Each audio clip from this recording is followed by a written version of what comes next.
Here are some short novels for you to read, fantasy edition. Sometimes you just want a quick fantasy snack, you know? I mean, 3 of these are in a series, but they're short. Disclaimer, these are short for fantasy books. The fantasy and sci-fi genres tend to have novels which are longer, so they're short for the genre. First, we have Blood of the Blackthorn by Rocio Carranza. This is a witchy fantasy about a woman whose mother was a witch, but her mother killed the king, and the new king killed her, and the main character's sister goes bye-bye. But the main character, she's allowed to live because she's not showing any witchy traits. Fast forward to being a 20-something-year-old, she might very well be not a regular human. It's a really fun book with cool magic, lovable characters, and the best part of all, really hateable characters. Next, we have Kindred by Octavia Butler. I feel like even though this is technically sci-fi because it has time travel, it gives more literary fiction vibes. I don't know, maybe not. What do I know? I just learned what literary fiction was yesterday. If you don't know what Kindred is about, like the me of 2 months ago, our main character is a black woman living in 1976. She keeps unintentionally time traveling back to 1812 to save a plantation-owning ancestor of hers whenever he's in trouble. She does not like that she has to go and protect this white man. Fair, but she's got to do it because if she doesn't, then she dies, probably. One of the greatest books I have ever read.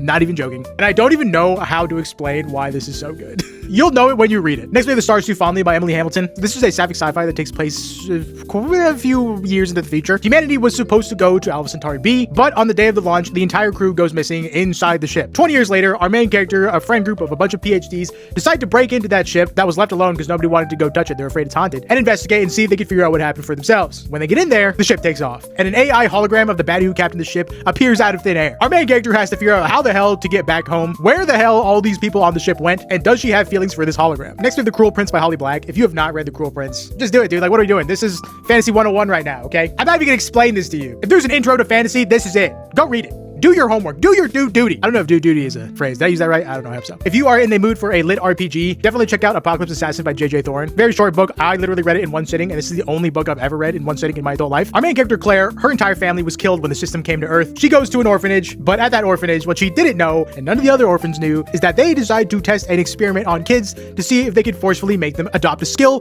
when they turn 12, and they get all of their lit RPG stuff. Claire spends many years in this orphanage, but one day escapes. After she escapes, a quest pops up, telling her to kill everybody involved in the program. Claire is one of the most frustrating main characters you'll ever read, but in like a really good way. I freaking love it. The action is so good. The characters are so lovable. Highly recommend. And then finally, we have The Doll Makers by Lynn Buchanan. The people of this world in this country called One, they are in a constant war against these monsters called the Shad. How do they fight these monsters? They build dolls. The dolls go and do battle with the Shad to protect the people of the country called One. Our main character loves dolls. She loves beautiful dolls. But for some reason, people always tell her that her beautiful dolls should be in the hands of rich children and not out there fighting against the Shad. Can fighting, killing machines be beautiful? I know I said our last main character was frustrating, but this main character, the most frustrating main character I've ever read of all time. But I love her, and I did really enjoy this book. The world building is amazing in this. The dolls are so cool, and this book has really cool illustrations. I highly recommend it.